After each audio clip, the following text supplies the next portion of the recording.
Arrow India में रूस का Su-57 और अमेरिका का F-35 तो है ही, लेकिन ये ग्रिपन है जो स्वीडन से यहां पर आया है और ये ग्रिपन सबसे आधुनिक एवियोनिक सिस्टम्स के साथ में लैस है और भारत में काफी ज्यादा रुचि दिखा रहा है। ग्रिपन ई साब जो एक स्वीडिश डिफेंस मेजर है उसका ये फाइटर जेट है और बहुत ही आधुनिक है और इसके साथ ही कई और वेपन सिस्टम्स, मिसाइल सिस्टम्स यहां पर डिस्प्ले किए गए हैं। इन सब के बारे में हमें बताएंगे ग्रुप कैप्टन ऋतुराज त्यागी जो टेस्ट पायलट रह चुके हैं, चीफ टेस्ट पायलट रह चुके हैं कई फाइटर्स के लिए। सर, क्या खास है जो यहाँ पर हम देख रहे हैं? ये जो ग्रिपन जहाज एयरक्राफ्ट आप देख रहे हैं, ये इस समय दुनिया के सबसे आधुनिक जहाज में से एक है। जो इसकी जो कैपेबिलिटी है, जो आप जहाज देखने में सभी एक जैसे लगते हैं, लेकिन कुछ चीजें विशेष है। जैसे आप इसके अगर विंग के कोने में देखेंगे इलेक्ट्रॉनिक वॉरफेयर इक्विपमेंट, और उस साइड भी है जो इसको 360 डिग्री कवरेज देता है। आज के युद्ध में इलेक्ट्रॉनिक वॉरफेयर का बहुत महत्व है, नेटवर्क सेंट्रिक वॉरफेयर का बहुत महत्व है।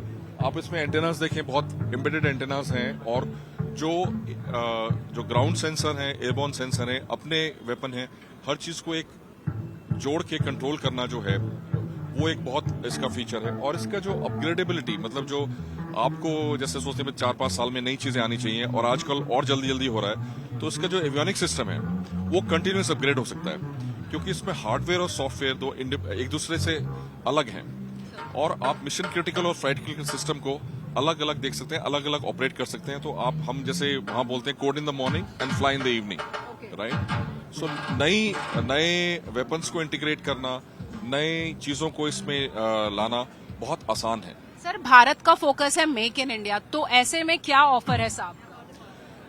जहां तक मेक इन इंडिया का सवाल है, आत्मनिर्भर भारत का सवाल है, मेरे हिसाब से हमारा जो टेक्नोलॉजी ट्रांसफर और जो बेसिकली क्या चाहिए होता है कि आगे भी जाके जब आप एक जहाज को लेते हैं, सिर्फ टेक्नोलॉजी ट्रांसफर और यहाँ बनाना नहीं, आगे जाके आप उसमें नई वेपन्स ऐड करने, जैसे हमको अपने इंडिया के वेपन्स ऐड करने हैं, या उसमें आगे जाके आपको उसका कोई सिस्टम अपग्रेड करना है, उसका वो कैपेबिलिटी भी जरूरी है, डिजाइन एंड डेवलपमेंट भी बहुत जरूरी है। तो मेरे हिसाब से साब का जो इस मामले में ऑफर है, टेक्नोलॉजी ट्रांसफर और यहाँ पर डिजाइन डेवलपमेंट सेंटर, ये एक सच्ची क्षमता जिसे कहते हैं ट्रू कैपेबिलिटी ट्रांसफर है, सिर्फ टेक्नोलॉजी ट्रांसफर नहीं। हमारा ऑफर जो है सिर्फ टेक्नोलॉजी ट्रांसफर नहीं है, वो कैपेबिलिटी ट्रांसफर को ज्यादा मैच करता है। सर, ये बात तो हुई ग्रिपन की, लेकिन कई और हथियार हैं जैसे कार्ल गुस्ताफ है, वो हम अपने फौज में इस्तेमाल भी कर रहे हैं। क्या उसको लेकर भी मेक इन इंडिया के कुछ नए उपलब्धियां हैं? जो साब देखिए, सबमरीन से लेके फाइटर एयरक्राफ्ट सब कुछ बनाता है और बहुत सारी चीजें इन बिटवीन। हम कह सकते हैं वॉरफेयर को थोड़ा ज्यादा समझते हैं, जो सिर्फ अगर एक ही डोमेन में आप है, हवा में, जमीन में, जैसे रडार है, राइट, जो एयर टू सरफेस मिसाइल है, राइट, लॉन्ग रेंज मिसाइल भी है।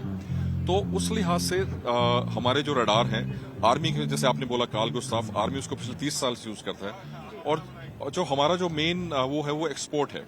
हम सारी दुनिया की मतलब जो वायुसेना है, थल सेना है, नौसेना है, उनको हम एक्सपोर्ट भी करते हैं। तो नेवी, एयरफोर्स, आर्मी, तीनों डोमेन में हमारी प्रेजेंस है, और वो जो इंडिया में भी है, जैसे आर्मी के, नेवी के पास भी हमारे अंडर वाटर सिस्टम्स हैं। तो साब ऐसे कंपनी कटिंग एज प्रोडक्ट बनाते हैं, और हर फील्ड में उनका मतलब इनोवेशन जो है एक बेसिक चीज है। अगर आप इनोवेट नहीं करेंगे तो आप दुनिया में सर्वाइव नहीं कर सकते, वो उनकी विशेषता है।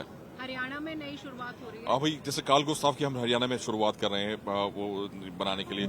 इस तरह और भी हमारे प्लान है। इलेक्ट्रॉनिक वॉरफेयर सिस्टम, जैसे जो ALH हेलीकॉप्टर है, उसका जो आर्म वर्जन है, उसमें इलेक्ट्रॉनिक वॉरफेयर सिस्टम साब का है, और हम आगे भी इलेक्ट्रॉनिक वॉरफेयर सिस्टम और भी प्लेटफॉर्म के लिए हिंदुस्तान में कोशिश कर रहे हैं। हमसे बात करने के लिए बहुत बहुत शुक्रिया। तो ग्रिपन यहाँ पर आया है, साब यहाँ पर लाया है तमाम ऐसे प्रस्ताव जिन्हें लेकर भारत में टेक्नोलॉजी ट्रांसफर हो सकता है, और भारत में ही इस तरह के तमाम अत्याधुनिक हथियार और इस तरह के फाइटर्स को बनाया जा सकता है। कैमरा पर्सन प्रदीप गुप्ता के साथ शिवानी शर्मा, बेंगलुरु आज तक।